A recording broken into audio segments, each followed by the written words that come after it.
I started coming to New York City in the mid-'70s to play music at dive bars on the Upper East Side. We made nothing, $90 a night divided by 4, minus the gas money from Boston. As a college dropout, there was no plan B. It was make it in the music business or die trying. Most of my career, I've also been a pilot and supported myself with aerial filmmaking. I sell my shots to the TV and movie industry. The New York skyline is always changing, but never as dramatically as 9/11.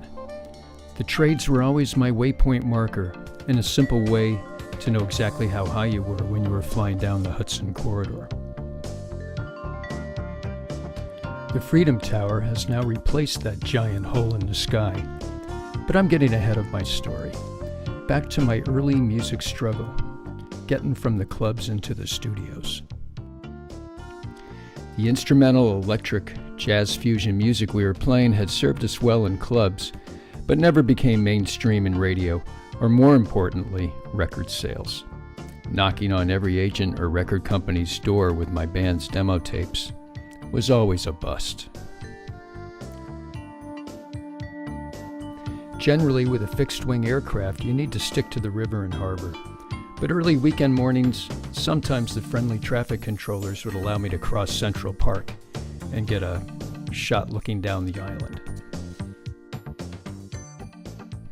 My break in New York, it came from music I hated. Disco.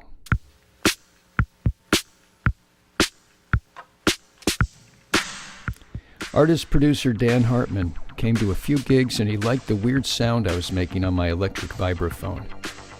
I've been developing that since my teens, playing the instrument electronically and using distortion and bending notes.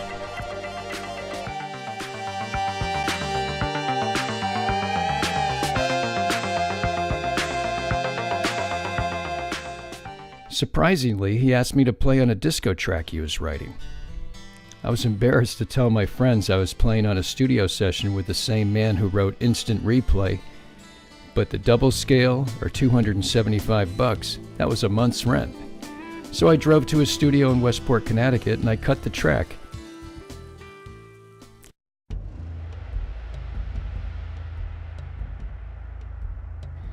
In the studio, it was obvious Dan was a genius. He had me play one of my vibe solos on a simple dance groove, pushing buttons, mixing edits together, constantly improvising, and it was exciting. By that time, I was living in a real estate office on Fulton Street near the seaport. That area at night was empty in the business district back then. Just a few hundred artists and musicians were scattered in loft spaces. After 6 o'clock, the streets emptied and you had to travel all the way uptown to Chinatown to find an open restaurant.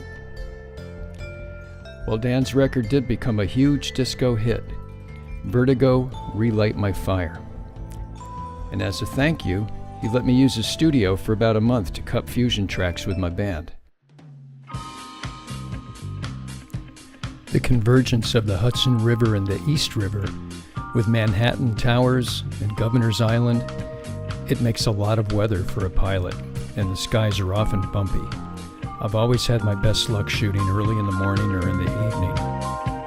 Helicopters have it easier because they're naturally more stable at slow speeds, but fixed-winged aircraft were always bouncing around. I wasted many cans of film learning that lesson. With a finished recording in hand, I made the rounds and landed my first record deal with Buddha Records and the infamous Morris Levy. He was quite a character, and we hid from him whenever he walked down the hallways. He was an out-and-out gangster, made famous for ripping off John Lennon in a publishing deal and bubblegum music like Tommy James and the Shondells. The modest advance of $2,500 for my record was all I ever saw of that deal, and after a little airplay, the album faded into the record bins. One day at Buddha, a producer, Daryl Payne, came up to me in the hallway and said, "Did you really play on Vertigo, Relight My Fire? That's a big record."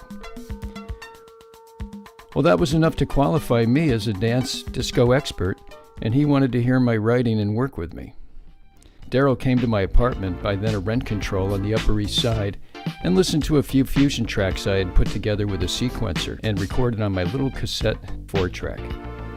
In a few seconds, he asked me to reverse the order of the music parts and was already humming a melody.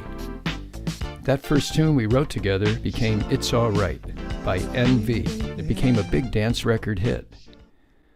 Well, that started all sorts of things, and the next 10 years was a blur of dance and instrumental music, and I lived in the recording studio, going days often without seeing the sun.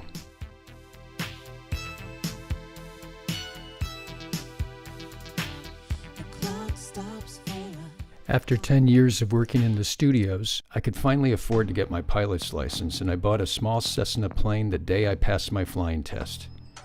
I flew out of Teterboro, New Jersey, right across from Manhattan, my little plane becoming my escape pod, taking me upstate to the Hudson Valley, New England, and even excursions down to Florida. It opened up a new world I could never leave. From that point, somehow I wanted to mix music and flying together.